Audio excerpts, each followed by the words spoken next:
rely on Ramjack Foundation Repair.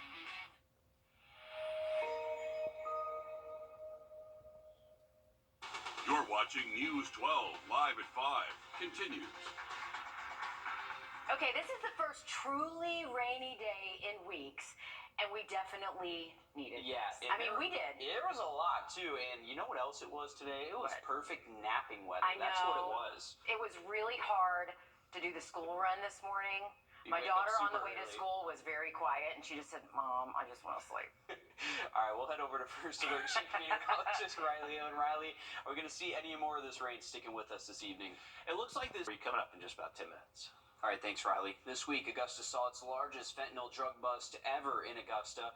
Now, 15 pounds of ultra-powerful synthetic opioids, or fentanyl, were confiscated. That's enough to kill more than 3 million people, which raises the question, how do local authorities handle these dangerous drugs and where do they go? We sat down with the Richmond County Sheriff's Office Special Operations Division. They're the people that conducted Operation No Loyalty. Now, during this massive drug bust, local law enforcement seized 15 pounds of fentanyl, like we said, 277 pounds of marijuana, and 35 pounds of cocaine. So what happens when all of this is seized by law enforcement? They have to wait until 4 years after the criminal case is over to destroy these drugs. Now, once or twice a month, they will transport these drugs to the GBI lab in Atlanta, where they are put into a furnace and destroyed. We asked this narcotics unit what their reaction was to finding that amount of fentanyl. I was in shock just to see that much fentanyl in Augusta. It's alarming. It's very alarming. And coming up tonight, all new on News 12 at 6 o'clock, we hear from the Special Operations Division on their uphill fight against drugs in our community. Members of our community, both 2 classes of fire recruits graduated from the Augusta Fire Department. These newly certified firefighters were honored today during graduation. The intensive training includes not only learning how to fight fires, but also how to become first responders and how to handle different emergencies. Firefighter is more than a job. It is a calling. It's a calling to serve this community. Now, we wish a huge congratulations to these new firefighters, and of course, good luck to them. For the first time since 2019, Augusta will have a Veterans Parade. It is slated for November 11th, and the lineup is growing every day. There could be hundreds of people in the parade, including high school band performances, motorcycle groups, military units, a color guard, and more. I would say easy. We have over close to 400 people just right off that will be marching and going through. Now again, this parade will be just under a month from today, coming up Saturday, November 11th. The Richmond County Sheriff's Office is offering a firearm class for only $20. The deadline to sign up is Monday the 16th. The class will be a whole day of instruction from deputies on how to handle a weapon and gun safety. It will be Saturday, October 21st in Blythe. You also get gun locks with the class. For many, a simple meal tonight, it's not a guarantee. And facing hunger every day makes it difficult to think about much else.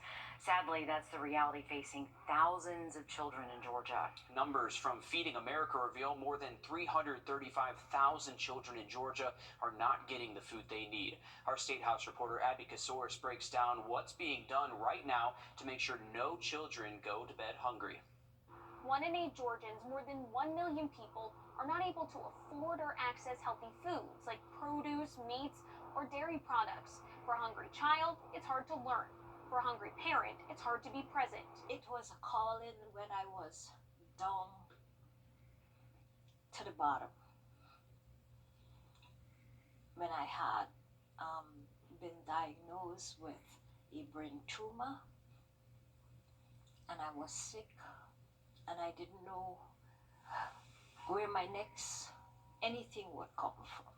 With mounting medical bills depleting her savings, Isleen Richmond Shockley, the CEO of Caring for Others, started the nonprofit 25 years ago with $25 in her pocket after receiving a calling from God. Something was talking to me in my sleep, go feed my people. From being in need to helping those in her same shoes. She's helping nearly 400,000 Georgians in poverty every year. The Caring for Others warehouse is full of food, appliances, and clothing. They work with local churches to distribute more than 3 million pounds of food last year.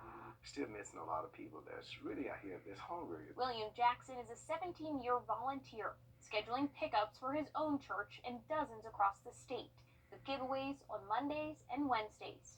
You hear it all the time. When are you all getting canned goods, or when are you going to get meats, stuff like that. Caring for Others is expanding their program. They made a big announcement today saying they plan to double the amount of food that they distribute next year to 6 million pounds. They rely on donations in order to help solve the problem of food insecurity here in Georgia.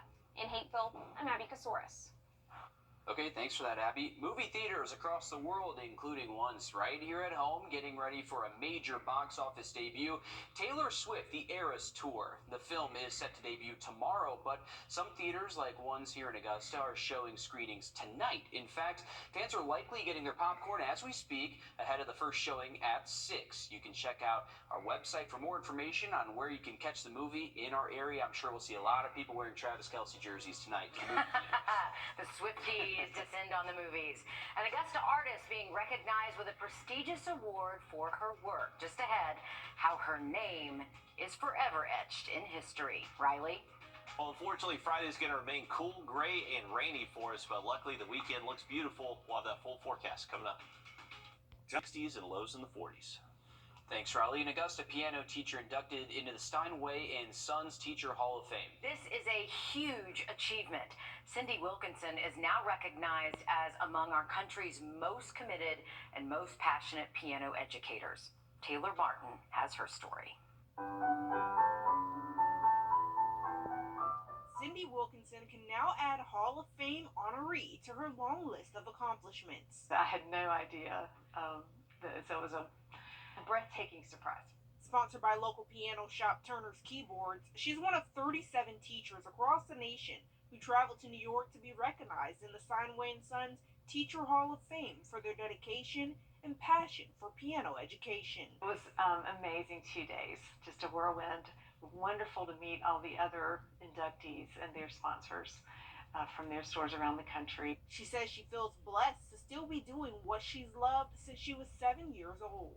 Every day I wake up in wonder that I get to do what I'm so passionate about and make a living at it.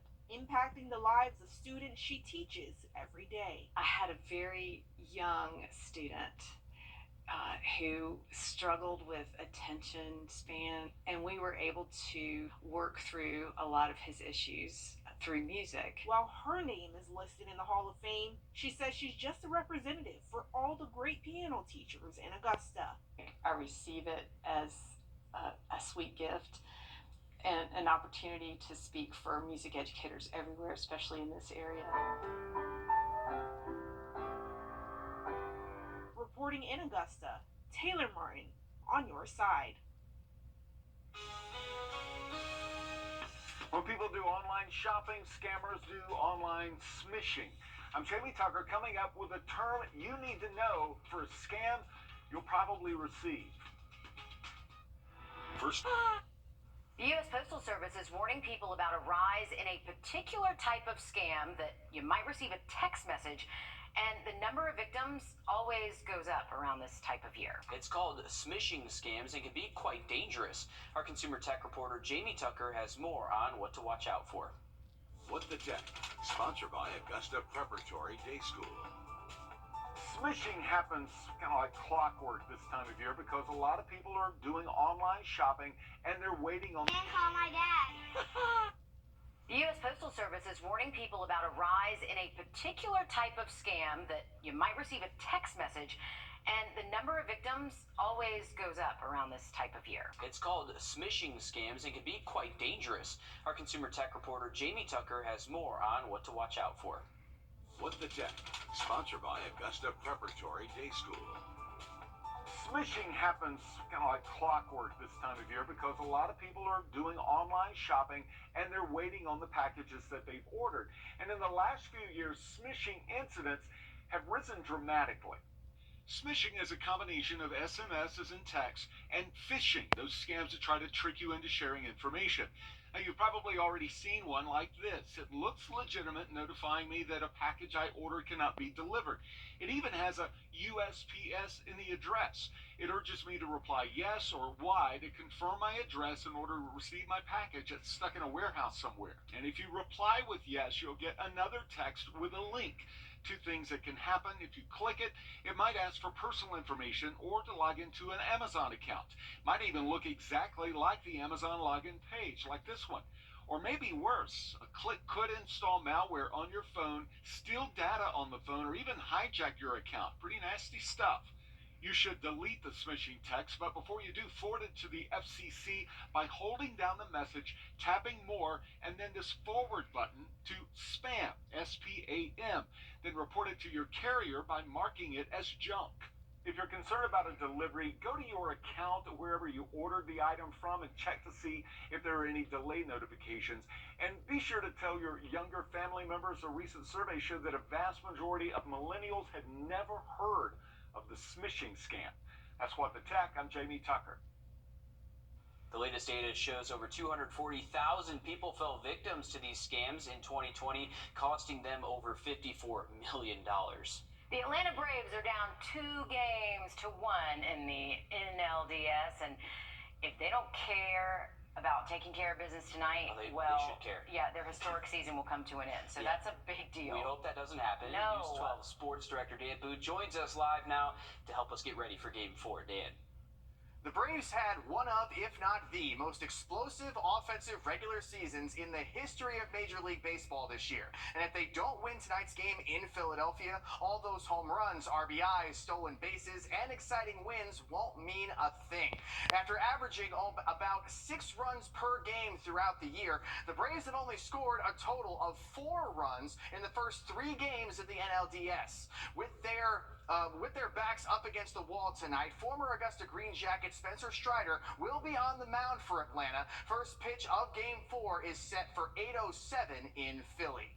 The Harlem softball team is traveling to Savannah for the state playoffs next week. Nick Proto and I caught up with longtime head coach Mike Leverett, discussing everything from having another successful season to his relationship with head baseball coach Jimmy Lewis. Now you can watch our full interview on WRDW.com.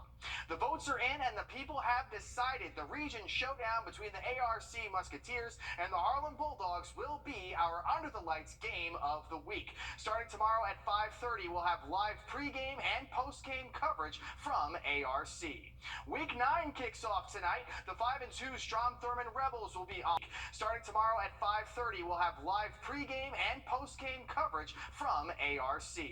Week 9 kicks off tonight. The 5-2 Strom Thurmond Rebels football team is traveling to Savannah for the state playoffs next week. Nick Proto and I caught up with longtime head coach Mike Leverett, discussing everything from having another successful season to his relationship with head baseball coach Jimmy Lewis. Now you can watch our full interview on WRDW.com. The votes are in and the people have decided the region showdown between the ARC Musketeers and the Harlem Bulldogs will be our under the lights game of the week. Starting tomorrow at 5:30, we'll have live pregame and postgame coverage from ARC. Week 9 kicks off tonight. The 5-2 Strom Thurmond Rebels will be on the road. The Aiken Hornets will have their hands full hosting the undefeated Midland Valley Mustangs, and South Aiken will be at home as well, trying to create a no-fly zone for Airport. We'll have the highlights and the scores from these games tonight at 11. All right, thanks for that, Dan. Looking dry for games tonight. Unfortunately, tomorrow we are expecting the chance for rain Friday evening, but luckily clearing out this weekend. Now look at that forecast just after the break.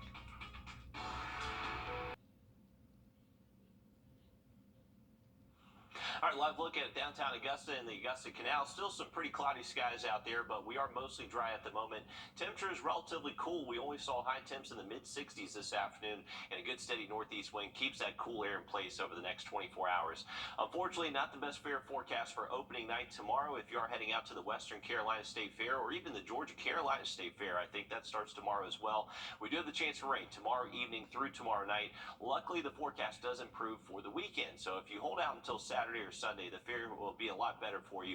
Temps will be in the 70s around that noon time to when those gates do open Saturday, and temps will be in the 70s and 60s through the afternoon and early evening. So a lot better weekend outlook for us once we get past another wet day tomorrow. Here's a look at our hour-by-hour forecast. So starting Friday morning, there's going to be the opportunity for rain in the southern CSRA. That's just going to build closer to I-20 as we head later into the afternoon. Friday evening, hit or miss showers around, but luckily those do clear out as we head into early Saturday morning. Most of the weekend does stay dry for us. We're going to still hang on to a few clouds Saturday, but sunny skies Sunday, and then a much cooler than average outlook early next week. All right, thanks, Riley. Stick with us. We have more news, weather, and sports coming up after a short break on News 12 at 6 o'clock.